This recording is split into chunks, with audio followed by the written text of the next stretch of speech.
So it's good to wake up, the sun's shining, to start football again. You know, I think that it's been a little shorter off season than maybe we're accustomed to, but one that we're chomping at the bit to get on the field and get going. We're excited about this team that we have in place. I think that we're poised for a great run. We have a lot of work to do, obviously, but we're poised for a great run. So touch on some specifics and then get into some of the emphasis of spring and see how we go. From an injury report standpoint, guys that will not be active for spring football will be Jamora, Tanagawa, Cooper, Collier, Vatave, Feeney, Lagafuena. Some guys that will be limited early on in spring practice that will, I think we'll get a lot more work out of in the second half of spring ball will be Beaver and Kohler. And then somebody who will be non-contact all spring ball but will be out there participating with the yellow jersey on will be Darian Washington. From a position change standpoint, Taz Stevenson is going to move back to safety. Thomas Vincent will also move to safety just because of sheer numbers there.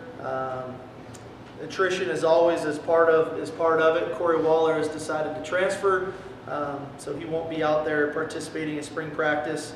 Ryan Maisel will not be there for spring practice, but will be back in the fall. So we're okay there. And then Cameron Van Winkle, a young man who we signed, will have available to us the second half of spring when spring practice starts after spring break. That to go along with the addition of Troy Williams and Trevor Walker, who we got here in winter. Some of the emphasis that we're gonna focus on here for ourselves this spring is to really try to expand our comfort zone. You know, I think we're a team that and a program that is very detail-oriented, is structured in a sense that we have our routine, we have our regiments, and when we live within those routines and regiments, we perform very well. I think that speaks to our home record. We haven't performed great when we've gotten out of our own comfort zone and gotten out of our own elements, and so we're going to try to expand that comfort zone this spring. I think that's why you're seeing the early start time to spring practice. That's why the 4 of the first 6 practices really won't begin until almost 8:30 at night, which in turn means we won't get off the field till around 10:30 at night. When we come back after spring, we'll then be right back up going in the mornings, where meetings will begin at 6:30 in the morning. We'll be on the field at about 8:15 in the morning. So trying to get these guys to play with it's not about where we play or what time we play or who we're playing or what uniforms we're wearing or what uniforms they're wearing or what condition the field is in or any of that. It's about controlling what we can control and controlling our own performance and our preparation for that performance. And so that'll be a big point of emphasis for us. Obviously, specifically to football, the football itself will become an emphasis for us again. I thought we did a tremendous job defensively this past fall of creating turnovers. We want to continue to build upon that. Offensively was not one of our better years of taking care of the football, so that'll be a point of emphasis. Our ability to create explosive plays on the offensive side of the ball will be a big point of emphasis. You're going to see a bit more tempo or no-huddle type offense, especially early in spring, to try in an attempt to create more explosive plays. And in turn, that should help our defense with a point of emphasis in defending the no-huddle tempo spread teams that we've struggled some with here in the past. Our red zone efficiency will be a point of emphasis on the offensive side of the ball, and then to continue to build upon the strength that we had on defense in the red zone really the past few seasons, but most notably last year. We ran some numbers, and I know how our conference keeps red zone efficiency numbers. We do it a little bit differently because you really get opportunities in the red zone to either score touchdowns or not, and that's really the difference between winning or losing. And I believe on defense last year, our defense was in the red zone 28 times, and we held our opponents to 14 touchdowns, which if you look at sheer percentage numbers was second best in our conference, only to Oregon, who held their opponents to 48% touchdown ratio when they were down there. So we want to continue to build upon that. We need to get our offensive numbers back to where they were 2 years ago, to where we were scoring touchdowns 2 years ago, over 80% clip on the season, and last year we really fell off. And so that'll be a point of emphasis. Fundamentals will be a big key for us this spring. As always, pad level is huge for us on both sides of the ball. Our fundamentals, our techniques at the skill positions will be big. The development of leadership will be big for us. This is a football team that we've talked for the last few years about youth. Well, now all of a sudden that youth has become veteran leadership for us that we want to be able to build upon this spring. And so big point of emphasis that way. Competition will be a big key for us this spring, as it always is, where guys are going to earn their opportunities to play and how much they play and how much opportunities they get when we come back for fall camp. And then ultimately, we just want to get better as a team. This is a hungry football team, one that, like I said, is chomping at the bit to get back on the field, competing, playing football, and then ultimately getting back on the field for the fall season in 2013. We obviously have a lot of work to do in a lot of areas on our team to improve this ball club, but it is a talented one and one that's hungry to get back on the field tomorrow night and get going. Questions? Steve, can you give those names again of the guys that are out? Sorry. Yeah, I mean, you're going to see them out there. You're just not going to see them in team settings. You're going to see Jamora, Tanagawa, Cooper, Collier, Vatave, Feeney, Lagafuena are the main ones that are really out for the spring. They won't be in any team settings at all. How close is Howell getting back? I mean, he's as close as the other guys. You know, it's just it's anything.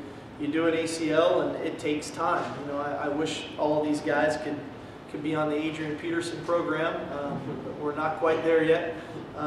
But we have time, and this isn't. You know, we're not playing a ball game here in a month.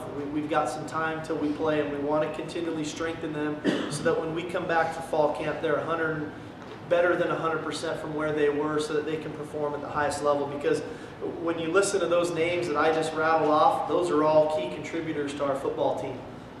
They're all starters or potential starters that are key role players for us when we come back in the fall for this season. So to get these guys healthy is big for us. You mentioned a pretty good group of veterans finally with your team. How key is that for a team to kind of take pressure off the young guys? Well, I think it's big. You know, we're still gonna, just like every season, gonna have to rely on some young players to step in and perform for us. I'd like to think that number doesn't have to be as big as it's been in some years of the past. But again, the best players play in this program, and we signed a tremendous class, and they're going to come in and push these veterans to the limit to earn playing time. And so these guys need to take advantage of this opportunity in these 15 spring practices to show what they're capable of doing and how much they've improved, so that when fall camp rolls around and our freshmen are on campus, that they're that much further ahead. But this is going to be a hungry freshman class coming on campus. Coach, when you look at improving touchdown production in the red zone offense, do you start with coaching and the way you attack the defense? Do you attack mental? Is it mental with the players? What do you think it's everything. You know, we've been an excellent red zone football team up until this past season. We've been tremendous. I think you could argue 2 years ago, Stanford and ourselves were #1 in the country in touchdown percentage in the red zone 2 years ago. I think some of that has to be said of when you have veteran players. And we were fortunate we had a couple veteran wide receivers on that team, and Jermaine Curse, Devin Aguilar. I thought we had good schemes in place. We had a nice balance, run and pass. And, you know, the play caller calling the plays can find rhythm in those settings, and you can create points. For whatever reason last year, we weren't very good in the red zone. We struggled at times, whether it was through execution, whether it was through game plans and the play calls, whether it was maybe trying a little too hard to make a play and turn the football over. So all of those things add up, and then with that, you either get better in the red zone and have a great deal of confidence and expect to score, or you may lose some confidence at times as you start to not produce those points that you're accustomed to scoring, and maybe you start to second guess yourselves a bit as a play caller. You start to second guess yourself a bit as the guy throwing the football or the guy making that block, because you want to do so well, but it can create some uncertainty. So we need to get back to playing with confidence down there and trusting the schemes that we have in place, implementing a few new things that we think can help the personnel we have on our roster, so that ultimately we're a very efficient football team in the red zone, because it does have a distinct factor in winning and losing. Sark, how are you going to manage your quarterbacks through the spring? How much of a competition will that be? It's a great point, Bob, because Keith Price is our starting quarterback, and the goal is to get Keith Price back to playing the way he was 2 years ago, and to do that, we all have to do our jobs to make that happen. But also, there's 4 guys behind him that are going to be chomping at the bit to get every opportunity they get to make this thing into a competition that either is going to push Keith to become a better player than he's been, or ultimately try to surpass him. And so there's a real balancing act in place.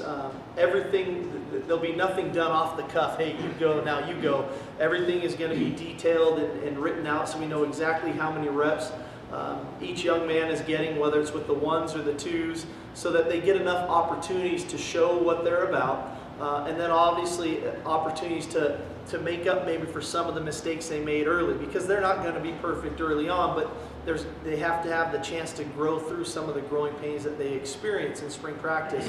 And in the meantime, getting number 17 back on track to where he belongs. And so that's the beauty of spring practice. I don't have to worry about a game 6 days from now where we're implementing the game plan and everything. It's really focusing on the individuals on our roster and what we need to do to improve them individually, which ultimately should help us improve collectively as a football team. How much time have you spent with Keith in the offseason? Is it a continuation of what went on through the season last year, or is it a new slate?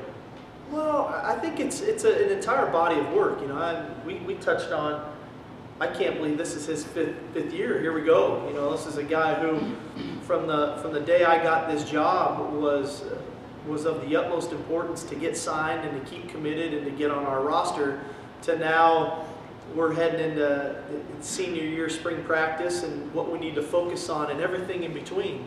The ups and downs, the smiles, the tears, and everything we've experienced together. So I don't know if you just can completely wipe the slate clean every time, but we've been through a lot together, and we've got one chapter left that we want to make this thing a great ending. And so I hope for him that happens.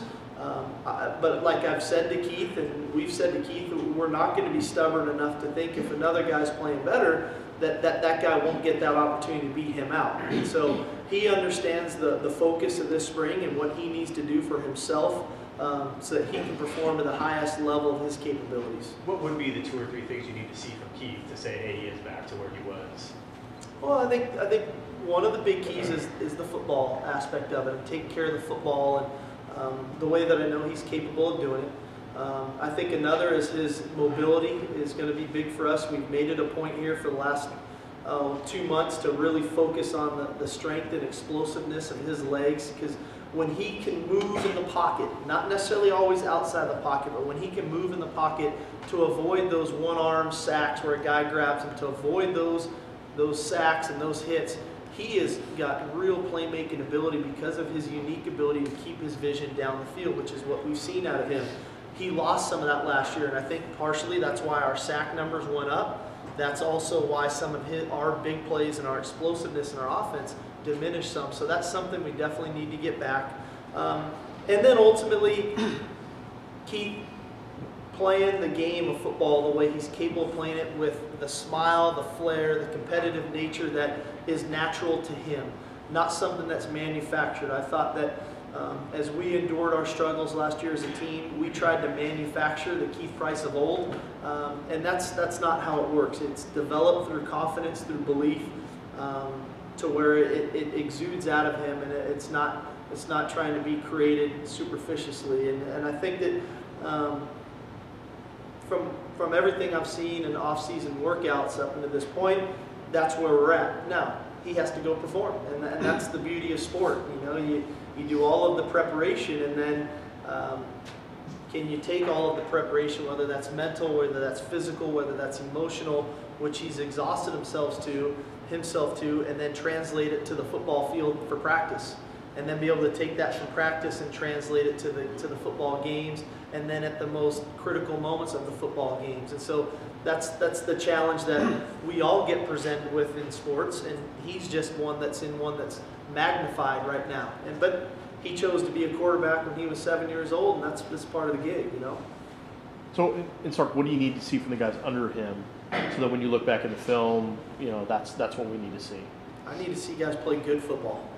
I know that sounds pretty simplistic, but we can sit here and overanalyze a position over and over and over again. At the end of the day, it's guys who understand our plays and what we're trying to get done, guys that don't turn the ball over, guys that throw the ball to the right guy, do it accurately, guys that the other 10 players that are on the field with them rally around, rally behind, want to play with, make plays for, and at the end exude the confidence needed that exemplifies Husky football. And I think that that's something we all cherished about Keith 2 years ago, because we felt like this guy who's playing through injury, who's battling, who's competing, that's what Husky football is. That's how Huskies play the game. And that's what every quarterback should exude. I think that's why we all have, and there are different moments of time, why we fell in love with Jake Locker, why we fell in love with Marcus Tuiasosopo, Mark Brunell, whoever these great players were at that position. There's a reason it's the most important position in sports. And you want that guy to embody the characteristics of your roster and of your team, and that's what I'll be looking for. And speaking of Tui, can you talk about the transition of the offensive coaches and what you want to see from them? Sure. I think what's good for us in this stage with Keith and then with 4 young quarterbacks is we have a quarterback coach that can focus on that position. That isn't concerned with the overall entire offense, that isn't concerned about game plan, that isn't concerned about learning a new system. Tui knows our system really well. He's a tremendous competitor. He bleeds purple and gold. He knows what we are asking out of our quarterback inside and out, being with us 4 years ago at the start of this system and what we were trying to get done. So for the end of it, for Marcus, I think it's a great fit for all of our quarterbacks. I think it's a good fit for Eric Keesaw to get back to focusing on the receivers, which is what his expertise has been in his past, and having a year of the offense under his belt. And I think it's good for me to know that those 2 positions are in good hands and that I can really focus on the overall offensive unit and not just get stuck, especially when I come up to talk to you guys or talk to the team, of just focusing on the quarterback. We've got a big roster here that I want to concern myself with, and I want to get back to our offensive football team performing really well, and ultimately that falls upon myself on game day calling those plays. And so all of that on the offensive side of the ball I feel really comfortable with. Just like anything, we're going to have a few growing pains, especially as we get into more of the up-tempo stuff here early on in spring practice. But I feel really good about where we're at today. Coach, can you talk about some guys that you're really excited about that may be ready to take that next step forward, and also some guys that really need to take a step forward? Yeah, I'm excited to see Ryan McDaniel at running back. I'm excited to see Dwayne Washington at running back. These are 2 young guys who redshirted for us last year that I think give us a different dimension. They're both 220 pounds plus. They give us that bigger, tight back. So excited to see them perform. I'm excited to have James Johnson back on the field with us, a veteran leader, wide receiver who has played a lot of good football for us. I'd like to see, Kaysen Austin kind of take that next step on the offensive side of the ball and really become the best players at their position in our conference, which they're both capable of being. I'd like to see Jadon Mickens, Marvin Hall, those types of guys continue to make those strides on the offensive side of the ball. I'd like to see continuity on the offensive front, and I'd like to see confidence and leadership from our offensive front, because there's a lot of game experience out of those guys. On the defensive side of the ball, I'd like to see Sean Parker really assume a leadership role in the back 7 for us, because I think he has those capabilities.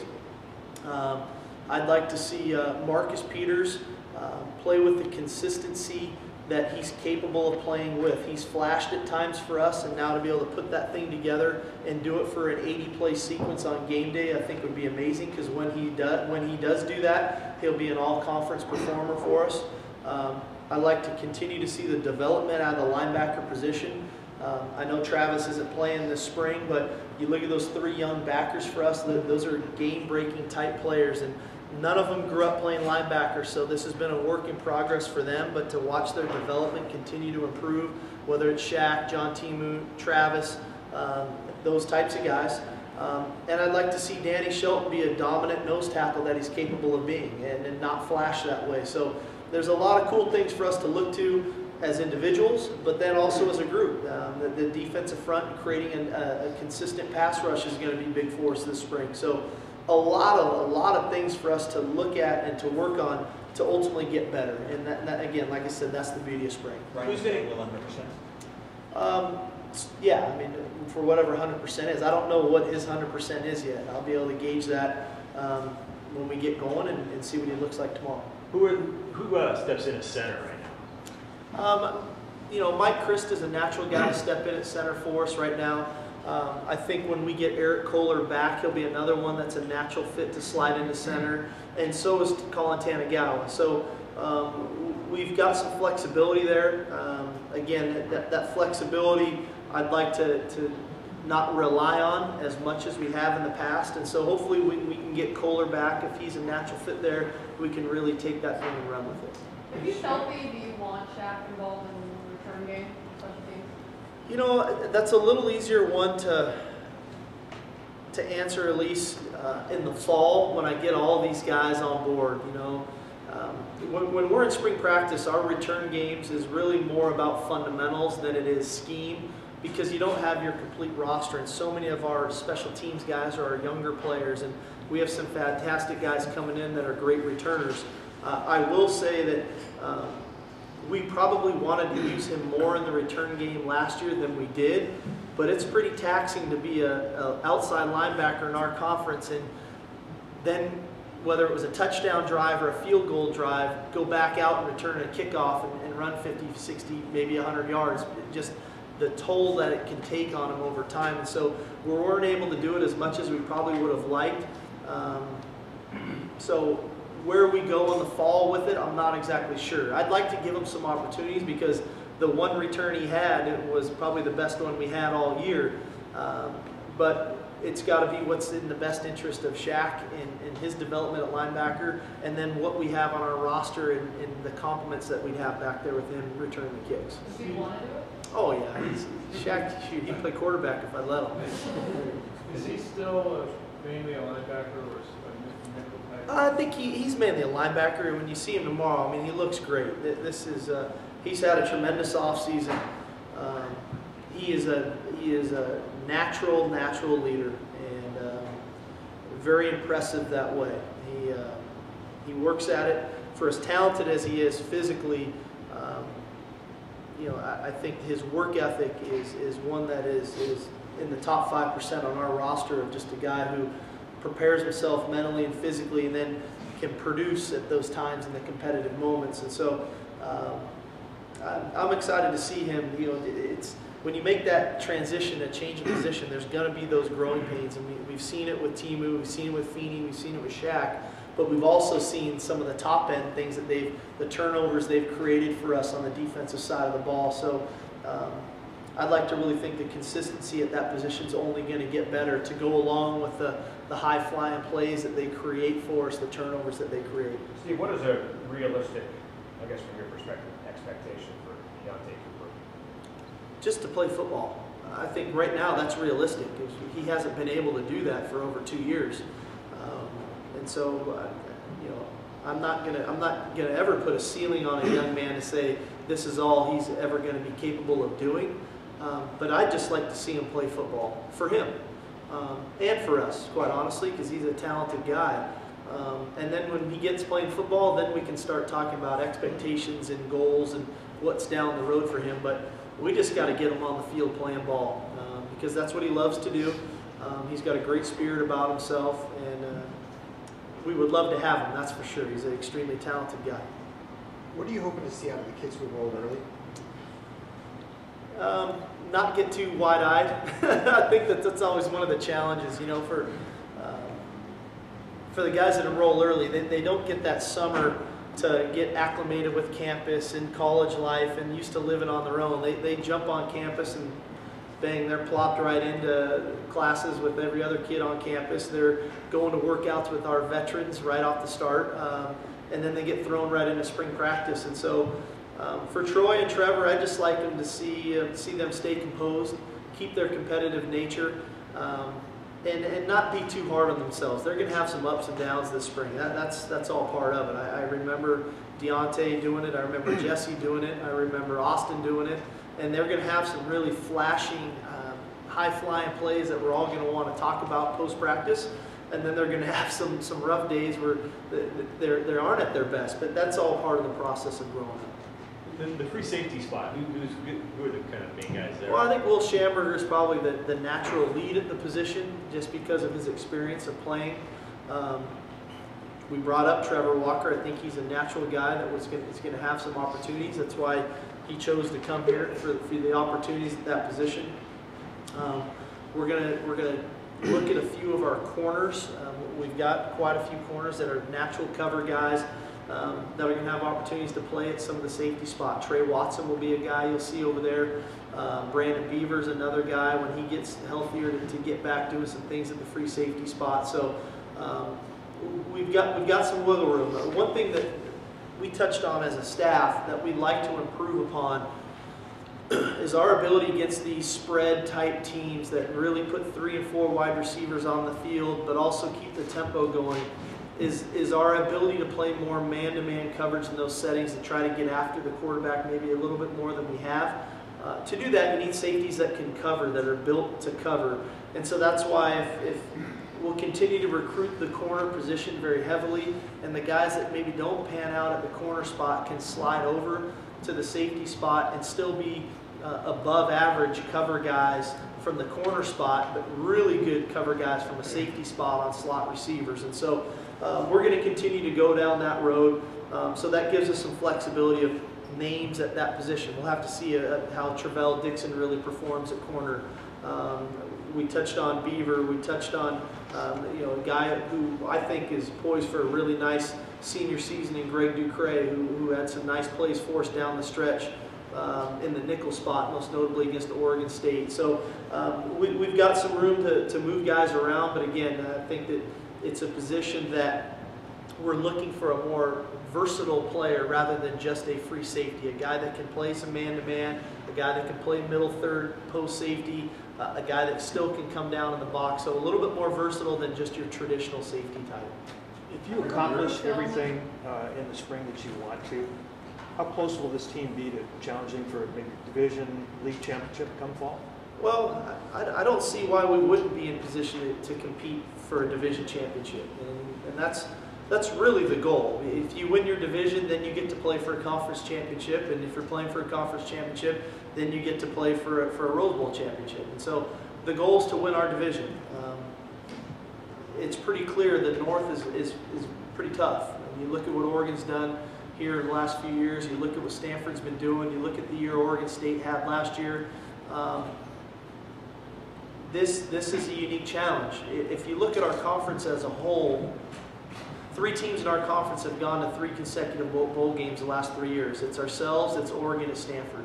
So we feel like we've made strides. I know at times our record maybe hasn't been indicative of that, but to think that, when you look at the top 3 teams in our division last year, we beat 2 of them. And we beat Stanford here, we beat Oregon State here.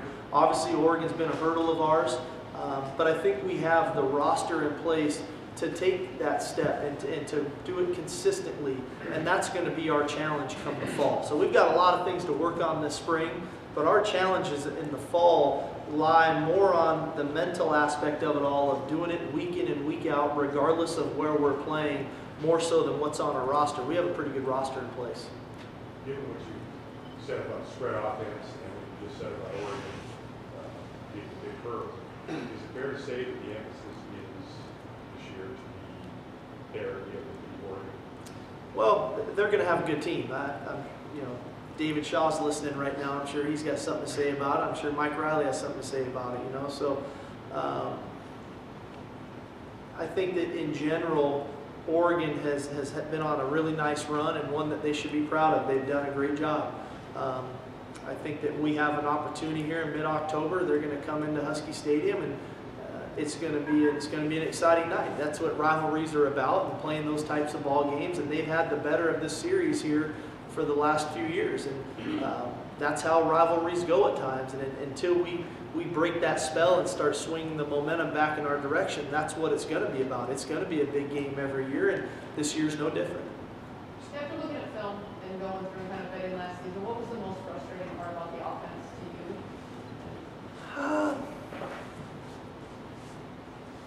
you? You know, I don't know if you can just say it's one thing. I think in general, if I could say the passing game, because that encompasses a lot. I feel like, especially because of the years we've had in the past, and our ability to throw the football and be effective, whether that is talking about taking care of the ball better, pass protecting, and interceptions, whether that's efficiency on third down. You look at our third down numbers, they were down dramatically last season.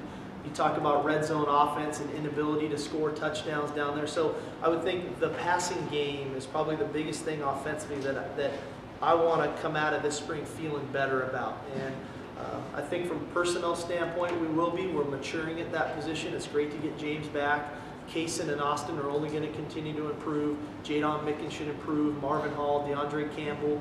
I think that our quarterback situation will improve. I think our offensive line play should improve. All of those things, what I want 15 practices from now when we get done on the 20th is say, I feel really good about where we're at from a passing game standpoint, because we're going to need that to be the explosive offense that we want to be. Steve, can you talk a little bit about Van Winkle? You kind of mentioned him being available for the second half of spring ball, and there obviously were some issues with kicks last year. Tell me about this guy and just what he brings. He's a big leg kid. He's a guy that when you see him kick, he's got a very powerful leg. I would like to think we're going to see immediate impact from him on kickoffs, to where we're not having to cover on as many kicks, to where they're going to get the ball on the 25-yard line as 1st and 10 off of touchbacks. By doing that, I think that'll lighten some of the load on Travis to where he's not exhausting himself on kickoffs and in the punt game and in the field goal game, to where Travis can really focus in on field goals. And if Cameron's good enough to beat him at field goals, then so be it. The competition will be on there.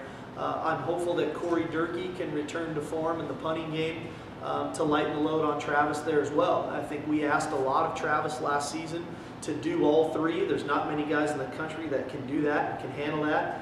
Whether or not that had an effect on him and some of the kicks late in the ball games late in the year, I don't know that, but I do know that's a tall order. So I'd like to reduce some of that on Travis here as we get into next fall.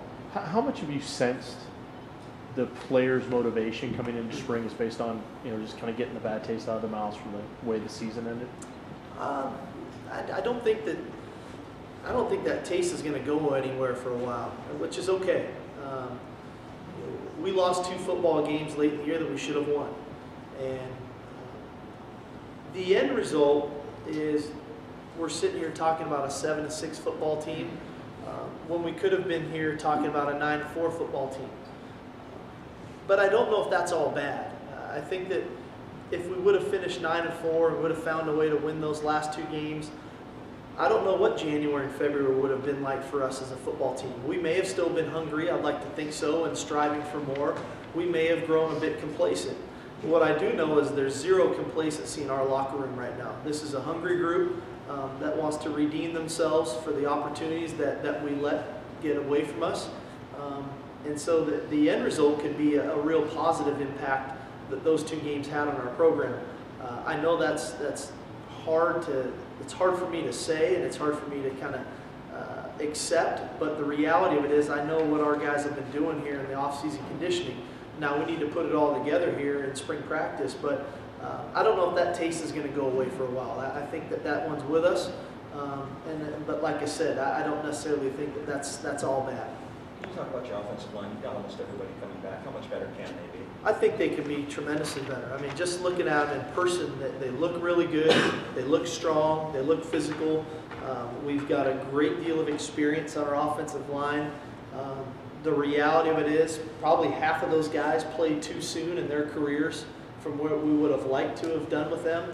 But now we get an experienced group back, and we get them for years to come. And what it should also do is allow for the young linemen that we're bringing into our program to redshirt and develop. So it's taken us some time at that position group. They still have hurdles ahead that they need to continue to work on and challenges that they need to continue to work on.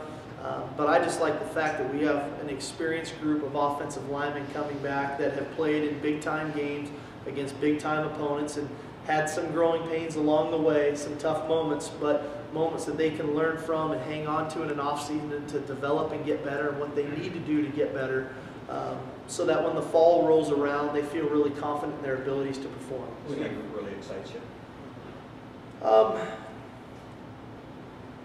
You know, I think Ben Reeves had a great offseason. He looks good. He's really assuming a leadership type role.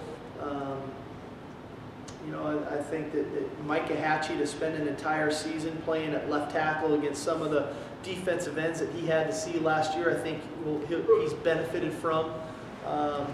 Shane Brostick is put on over 20 pounds. I think he realizes that some of these 3 techniques that you have to block in our conference are pretty difficult guys. And so yeah, I could go on and touch on every one of them, but I think those 3 guys this offseason has been impacted on the experience they got last fall.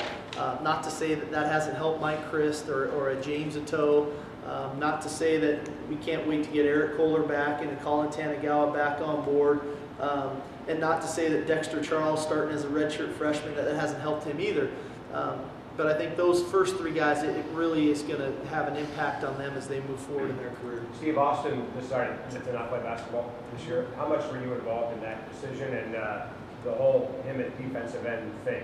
Is that going to continue? It was a pretty simple one for Austin. You know, he had been nursing that ankle injury really the last third of the season or so coming out of the Oregon game and never really was back to 100% Austin Safarian-Jenkins. And so I think it was pretty clear for him that it was time to really rehab the ankle and get that thing feeling great so that he could have a nice 2013 campaign.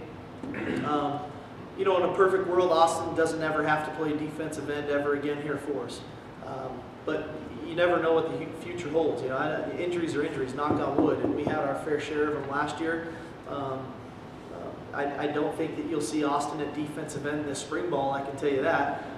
But as the season gets going, you never know. You know, in a perfect world, he doesn't have to play defensive end here anymore. But the ultimate goal is to try to win football games, and if we need him to rush a passer on 3rd down in a critical moment of a game, I'm not saying that won't ever happen. And do you feel like there's a real impact pass rusher at that spot now? Well, I mean, Josh Shirley, you know, as much as, you know, he was a redshirt sophomore last year, and I think Josh created eight fumbles was the number Justin Wilcox gave me, which is a pretty dang good high number for a guy rushing the passer and creating, you know, causing fumbles. I think for Josh, you know, one key for him this spring is that the tempo is going to be big for him.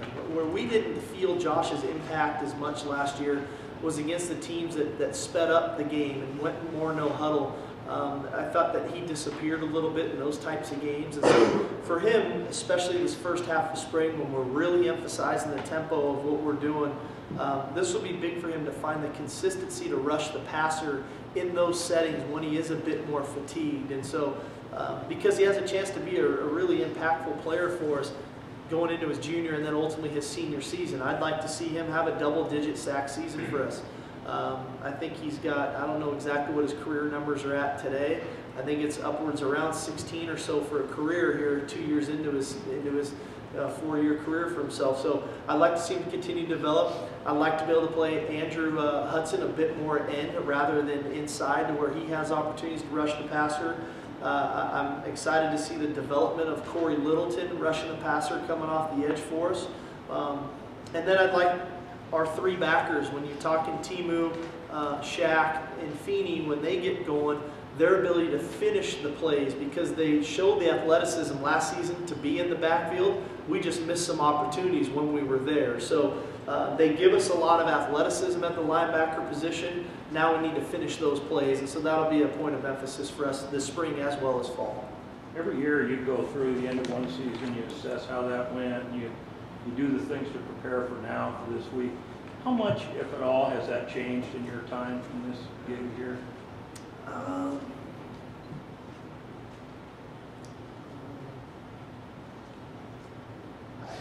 trying to think back to how I've been before.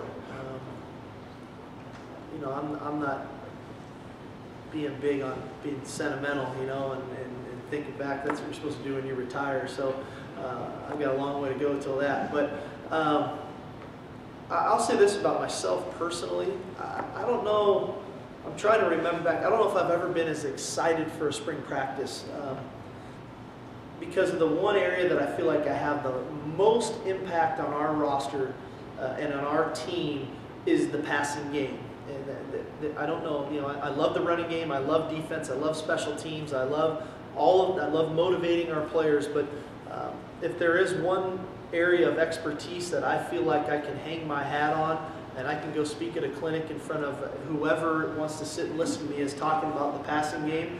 And I think that is probably the biggest area of our football team that needs improvement. And so I'm as excited as ever, maybe more, about this spring practice, because I feel like I'm going to have my hand in the practices. I'm going to talk to the team tonight, and I'm going to talk to them tomorrow, and all that stuff. I love that. But when we take the field and what we do throwing the football, I'm excited about that. And I'm excited about this team. This is a great group of guys that have a chance to be pretty special. We have a lot of work to do. Coach, excited about that roster, obviously, but Desmond Trufant had a great combine last week. Just how much pride from where you first saw him to where he is now? Very cool. Desmond was just in my office 30 minutes ago, or however long we've been going, 45 minutes ago. Really, really happy for Desmond.